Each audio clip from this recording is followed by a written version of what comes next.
Abu Bakr Siddiq roziyallohu anhuning uyiga sovchi keldi.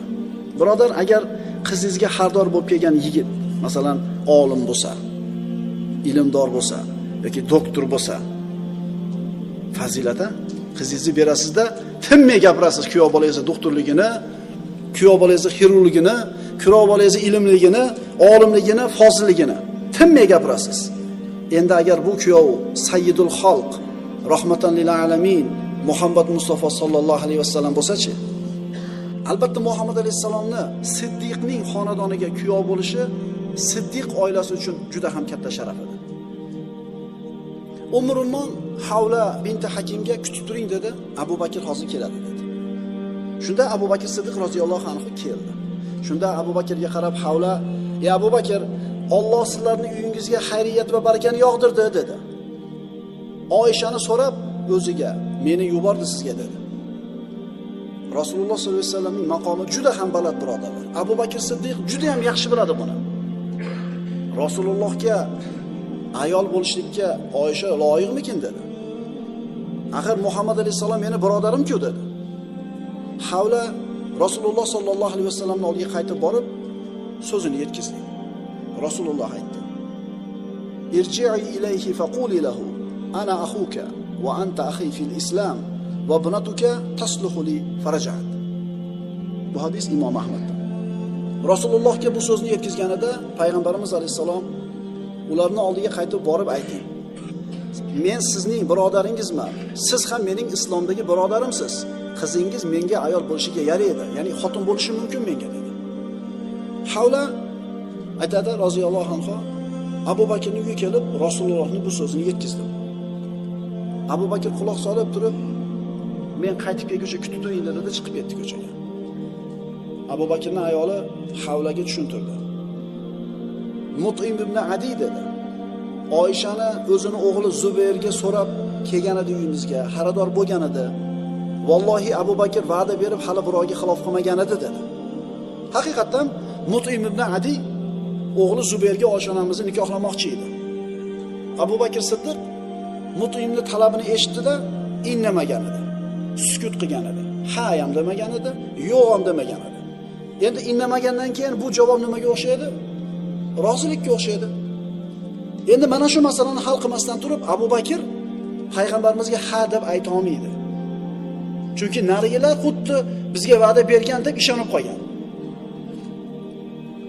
Endi Zubayr ibn Mut'im ibn Adini Muhammad Rasulullohga tenglab bo'ladimi? Abu Bakr Siddiq Rasululloh Oyishani so'rashligini bir o'ylab ham ko'rmagan edi, tasavvur ham qilib ko'rmagan edi. Bunandaqa imkoniyatni qo'ldan boy berishni xohlamas edi. Tasavvur qiling qanchalik endi harakatda bo'ldi. Endi agar sovchilar kelsa uyingizga, ularga chiroyli muomala qilib jo'natsangiz, demak bizga moyilligi bor ekan deydi-da, bu narsani rizo degan ma'noda qabul qiladi. Mut'im ham shunaqa deb o'ylagan edi. Abu Bakr Siddiq ishni paysalga solmasdan to'g'ri Mut'im ibn Adiyning uyiga bordi. Uyiga kirganida Mut'imning yonida xotini ham turgan edi. Ayol Abu Bakrga qarab turib, "Ey Ibn Abi Quhofa, agar biz o'g'limizni seni qizingga uylab qo'ysak, bizni o'g'limizni ham o'zini diningga olib kirib olarmikinsan?" dedi. Ya'ni sen bilan quda bo'lmoqchimiz, lekin muammo bor. Kuyov qilib bersak, sen ham musulmon qolarmikinsan biz o'g'limizni dedi. Bizi zamonimizda ham erkaklarga tikka gapiradigan ayollar bor. Yonida eri bo'lib turib ham gaplashib qo'yaveradi. Gapirib qo'yadi, chunki shu gapirishlikka odatlanib qolgan va kuchli gapiradi undan ko'ra. Tekturing deydi. Tekturing deydi.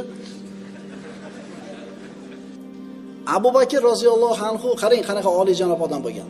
Bu ayolga qarab ham qo'ymadi, parvo ham qilmadi. Eriga qarab turib, "Nima deyapti bu?" dedi.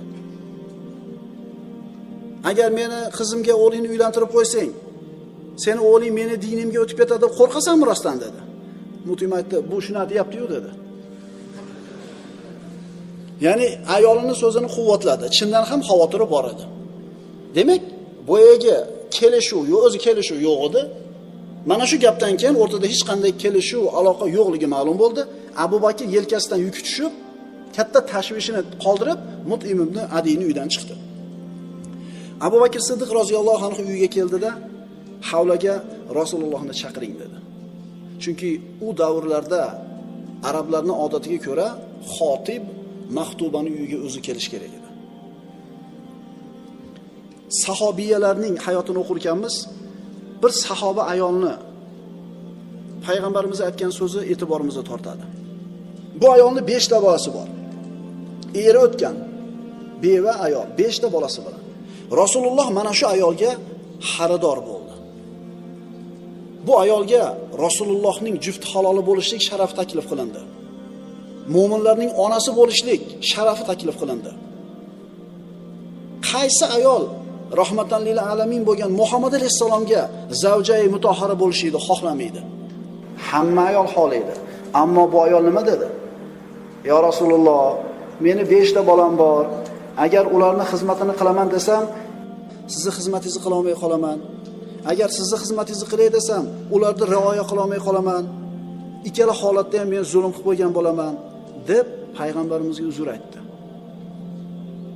Shunda payg'ambarimiz aytdilar: Yarhamukillah, inna khayra nisa rakibna a'jaz al-ibil, salihun nisa'i Quraysh, ahnahu ala waladin fi sigar va ar'ahu ala ba'li bi ridati yad.